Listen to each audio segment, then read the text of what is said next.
A 3-judge panel on the 11th Circuit Court of Appeals upheld a lower court ruling that said Mark Meadows had to be tried in a Fulton County courthouse and not a federal courtroom because his alleged crimes were in no way related to his job as White House Chief of Staff.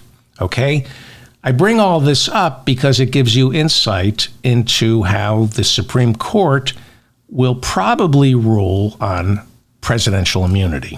I'm going to guess that when the Supreme Court gets around to ruling on whether or not there's such a thing as presidential immunity, they're going to decide along similar lines, the same way these appeals courts have ruled on severing these White House officials from the RICO trial and moving them into a federal courthouse.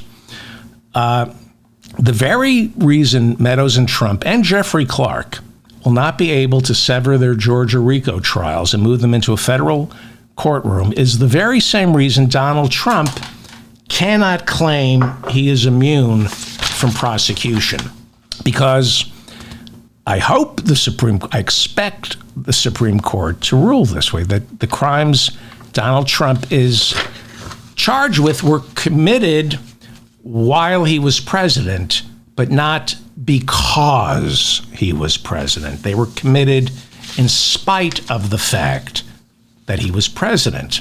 Now, there might be an argument for immunity if Donald Trump committed a crime while performing the role of president.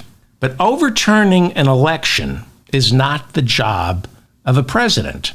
So there's no presidential immunity if such a thing actually exists.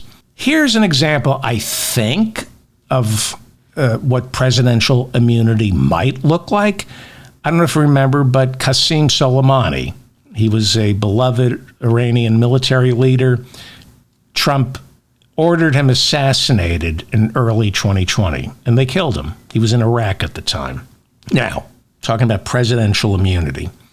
Let's suppose that while trying to kill Soleimani in Iraq, Trump also accidentally or intentionally killed an American contractor for working for Eric Prince. I'm going to guess in that case, Trump would have some type of presidential immunity, something along the lines of qualified immunity, you can't arrest, you should be able to, but you can't arrest Dick Cheney and George Bush for the illegal invasion of Iraq. Now, it's a crime against humanity, but it's also part of the job description. That's what they're paid to do, to launch illegal invasions of other countries. It's part of the job description of being president. So I'm going to guess that's where presidential immunity can be applied. Starting illegal wars, killing 1 million innocent people and nearly bankrupting America. That's part of the job. You have presidential immunity. Collateral damage. You're killing Soleimani. You accidentally kill an American contractor. It's part of the job. But there's nothing in the job description for President of the United States where it says you are supposed to steal an election, at least not your own. Maybe in Iran you can steal an election, or El Salvador, but not one here in the United States. Overseas, steal all the elections you want, just not here. Calling local election officials, intimidating local election officials, it's not part of the job. So you don't get immunity. Ulysses S. Grant, right? We've all heard about his getting arrested for speeding while he was president, because riding too fast on your horse is not part of your job. A blanket presidential immunity would suggest that a president, while he's in the Oval Office, could murder his mistress and get away with it because presidents are immune from prosecution. Well, murdering your mistress, telling Peter Lawford to give Marilyn Monroe an overdose of phenobarbital is not the job description of the Attorney General of the United States or the President. You're not immune from that. That is why this notion of presidential immunity is an ersatz legal argument to just postpone Trump's trial until after the election. And by the way, I've been doing this show. We're wrapping up our 14th year. We start year 15 on January 1st. And after 14 years, I finally used the word ersatz. Hang on. That wasn't the sound I was looking for. Hang on. I got to use the word, all right, I guess I should be more prepared. That's the sound I make when I use a fancy word. Well, is anybody still here? Fani Willis, unlike the chairman of the Judiciary Committee, Jim Jordan, and the wife of Clarence Thomas, Ginni Thomas, she went to law school and passed the bar, unlike Jim Jordan and Ginni Thomas, who went to law school but couldn't pass the bar. Anyway, Fani Willis passed the bar. Jim Jordan, House Judiciary Chairman, and Ginni Thomas didn't pass the bar.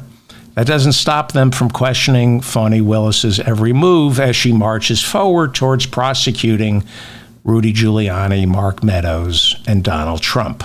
If you're not following that trial down in Georgia, the thing to understand is Rudy Giuliani, Mark Meadows, and Donald Trump. Those are the three. That's why there's a RICO trial, to flip. There are 19 people who are indicted. The idea is to flip 16, get them to turn state's evidence so she can lock up Rudy Giuliani, Donald Trump, and Mark Meadows. And it looks like she's serious about locking them up. There are rumblings that Rudy Giuliani and Mark Meadows have tried to make some kind of plea deal with her. She's not interested.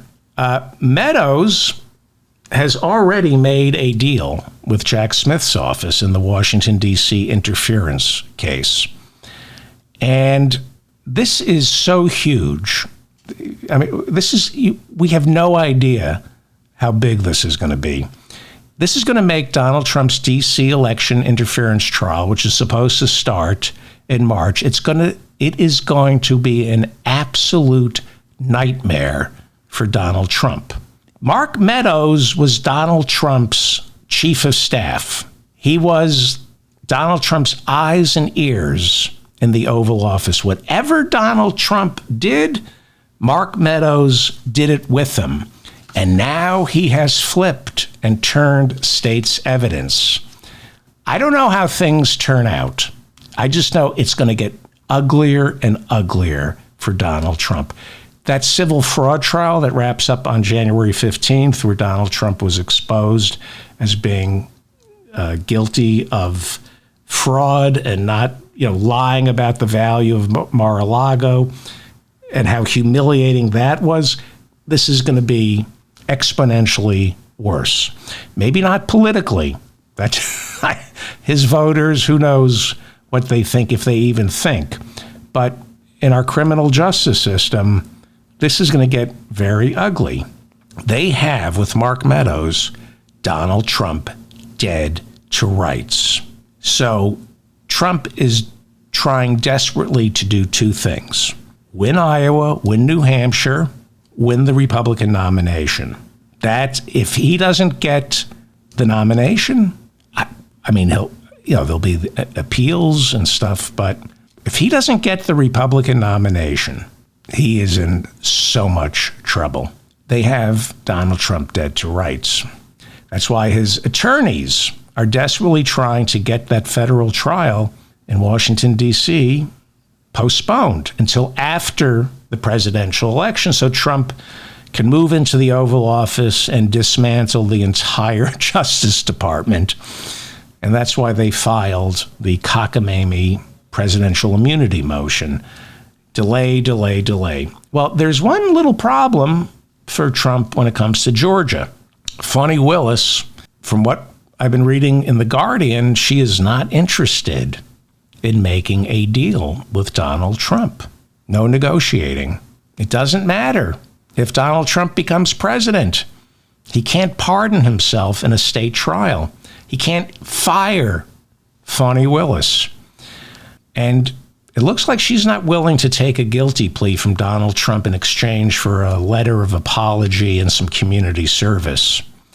The Guardian is reporting that she is all in on putting Trump behind bars.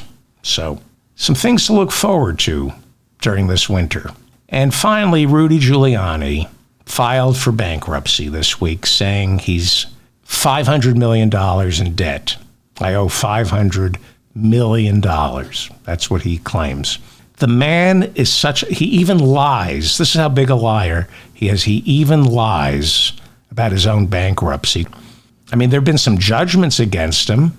He's got to pay the election workers more than $100 million, and he owes his lawyers a couple of million, his accountants a couple of million, some ex-wives some money, but $500 million in debt?